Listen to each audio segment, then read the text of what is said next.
Hello, welcome to these next 24 hours. And for those of you who are joining, my name is Clara. I am a tarot reader in New York City.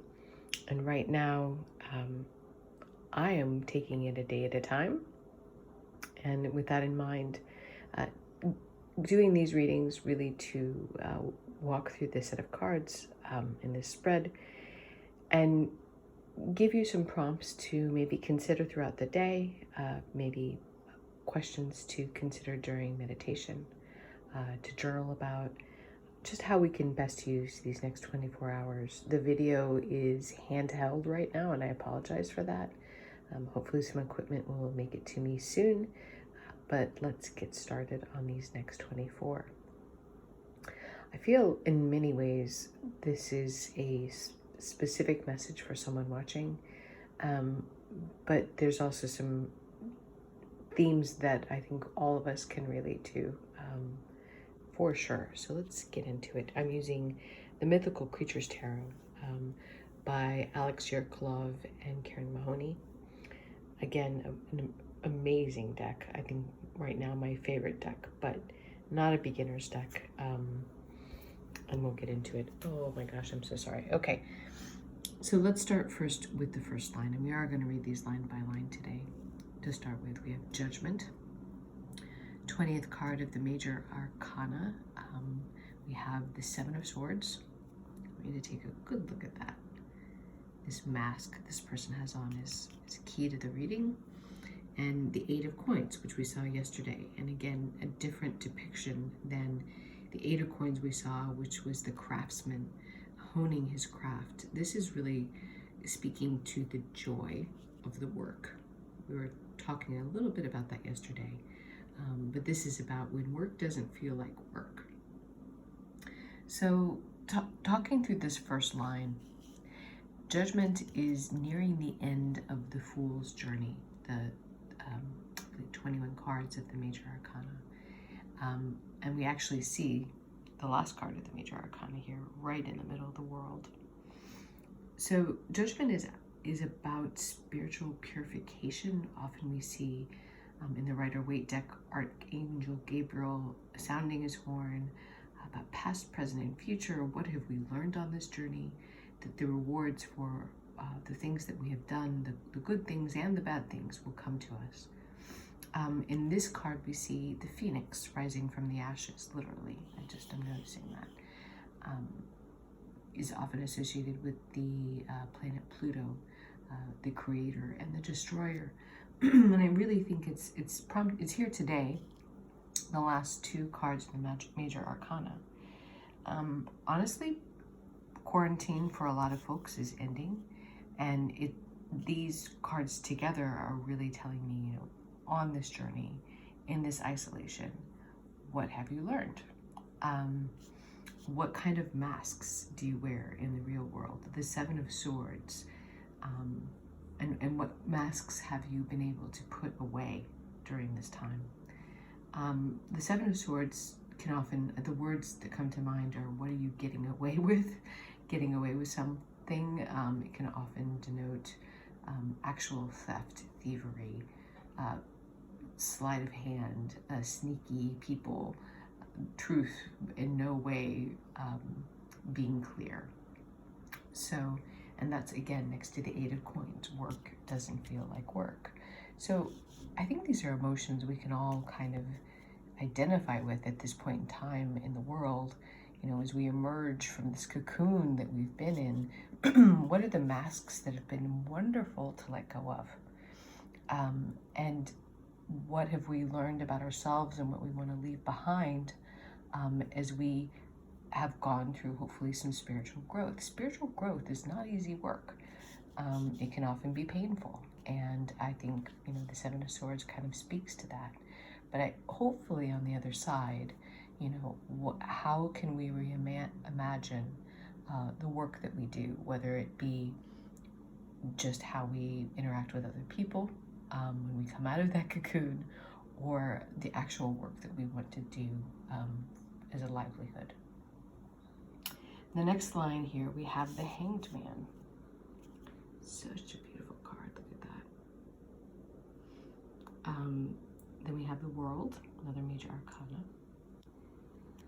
We have the Page of Swords here, which actually, honestly, is troubling me a little bit. This is very dainty Page of Swords, actually. You know, it's quite innocuous. It's incredibly innocuous. The Page of Swords is typically about messengers. Certainly, she looks like Tinkerbell. She looks like a messenger, and bringing information. You know, her other hand is kind of like out as though she's about to give news. So this is about information coming in. Swords representing truth.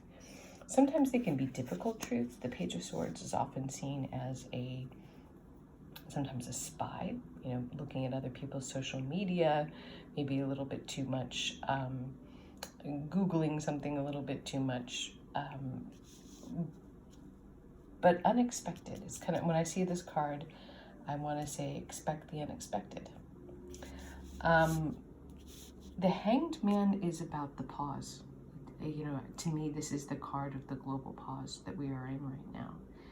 It's about that suspension of space and time and what we discover inside of ourselves when we do that, either through meditation or prayer or just whatever your meditation may be. Maybe it's running, maybe it's yoga.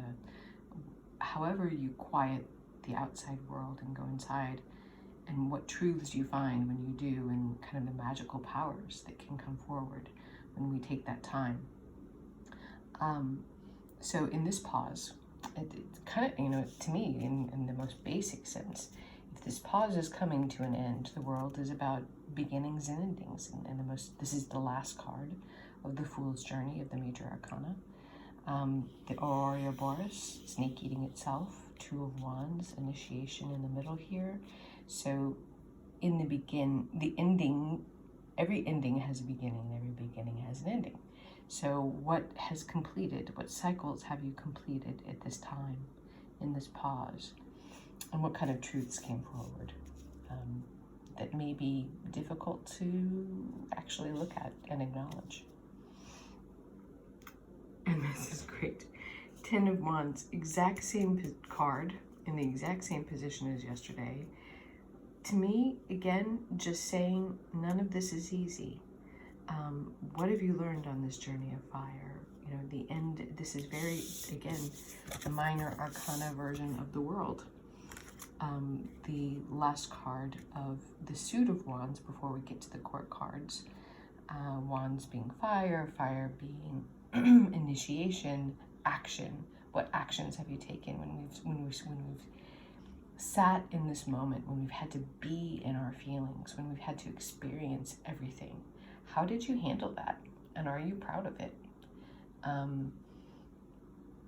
know I'm not in every case, but I am proud that I have experienced everything. I felt everything. You know, sober and awake, I felt it all, good and bad, and I went through it. How do you get to the other side? You go through it. And then we have the Six of Coins, which is about giving and receiving.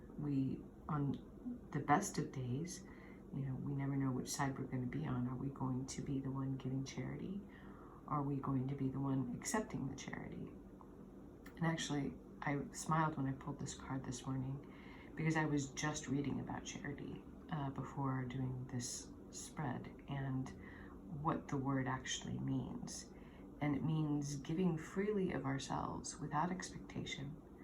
You know, when we really want to give, charity in the best sense is not about easing our own conscience. You know, sometimes people give to make them feel better about themselves. But how do you give in ways that have no, you know, expectations, that have no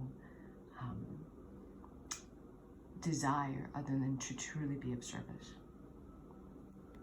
And when are you on the receiving end of that? And then we have the Eight of Swords. Now this is the noise in our head, right? I love that it shows us this. That's exactly the face of the Eight of Swords. This noise in our heads, being trapped by thoughts. We've seen this card a lot. You know, we're being told not to go outside. We're being told to, not endanger ourselves and others. And how big of a restriction actually is that? And how much of it is really just in our head, that we can't go about life as usual. But I'll tell you, life isn't usual. At least in New York City, coming from where I've lost at least 2 very good friends in this time, in this short matter of months. How much of that restriction is in my head and having a mental impact, and how much of it is actually real? Because we have, again, the 9 of Coins here. If you remember yesterday, the 9 of Pentacles showed up in this deck. It's called Coins. Is a solitary woman tending to her own garden, asking again, how are we nurturing our mind, body, and spirit at this time? And this is a really good representation of the 9 of Coins. The fruit is ripe. It's a beautiful card. It's just about joy and how we're finding joy in ourselves at this time. So I guess questions, to me, this is about coming to the close, right? I think states are going to probably start to reopen. There may be some unexpectedness that comes today, maybe around unemployment or the economy, overall for the collective. But again, it's, when that news comes in, how can we be part of the solution? 6 of Coins, knowing that none of it is easy. And how do we break free of, the self, the ego? The 8 of Swords is about, in the worst case scenario, the ego talk that traps us, that tells us we're not good enough, or we can't afford that. We can't afford to help that person. And, best case scenario, how are we going to emerge from this cocoon when it ends in a new way without the mask? And rethinking how it is that we participate in the world, and how we get joy out of the material things in our lives, and how has that changed? So I processed this in real time with you. Sorry if it was a bit of a mishmash, but I wish you the very best next 24 hours. I know I'm going to do my best to enjoy them. It's a rainy day here. And I wish you well. Thanks for stopping by. Know you are loved, and I will talk to you soon.